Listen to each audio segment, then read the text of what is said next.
এইখানে এই ভিডিওর বিষয়বস্তু হচ্ছে কিভাবে আমরা একটি ওয়াটার পাম্প দিয়ে দুইটি কাজ করতে পারি। যেমন আমরা ডান দিকের চিত্রে দেখতে পাচ্ছি, এই চিত্রে বা ড্রয়িংয়ের মতো আমরা যদি গেট বাল্বগুলি খুলে বা বন্ধ করে রাখি, তবে নিচের ট্যাঙ্ক থেকে উপরের ট্যাঙ্কে পানি উঠবে। আর বাঁদিকে চিত্রে যে ড্রয়িংটি রয়েছে, এইভাবে গেট বাল্বগুলি খোলা বা বন্ধ রাখলে আমরা বাইরের ওয়াশার লাইন থেকে পানি রিজার্ভ ট্যাঙ্কে ভরতে পারি। এখন আমরা দেখে নেই এই ডান দিকের যে গেট বাল্বগুলি কীভাবে রাখা আছে। সবচেয়ে নিচের গেট বাল্বটি এখন বন্ধ আছে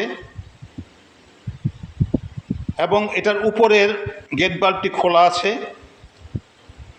এবং সবচেয়ে উপরে গেট বাল্বটি বন্ধ আছে এবং 4 নম্বর বাঁদিকের গেট বাল্বটি খোলা আছে। এইভাবে খোলা বা বন্ধ রাখলে উপরের ট্যাঙ্কে পানি উঠবে। এবং বাঁদিকের ড্রয়িংয়ে দেখতে পাচ্ছি সবচেয়ে নিচে গেট বাল্বটি এখন খোলা আছে, উপরের গেট বাল্বটি বন্ধ আছে এবং সবচেয়ে উপরের যে গেট বাল্বটি এটা খোলা আছে এবং 4 নম্বর বাঁদিকের গেট বাল্বটি বন্ধ আছে। এখানে 4 নম্বর যে গেট বাল্বটি রয়েছে, এই গেট বাল্বটি থাকলেও চলবে, না থাকলেও কোনো সমস্যা নেই।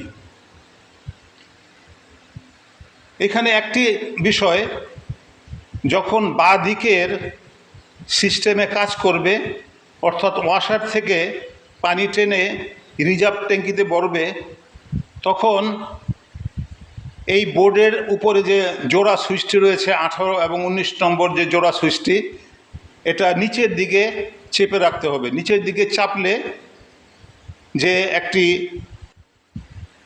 ইন্ডিকেটর যে লাইট রয়েছে এটা জ্বলবে।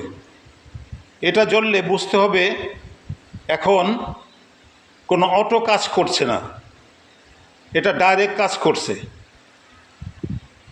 এখন যখন এ ডান দিকের চিত্রের মতো কাজ করবে, অর্থাৎ নিচের ট্যাঙ্ক থেকে উপরের ট্যাঙ্কে পানি ওঠানো হবে, তখন এই ডবল যে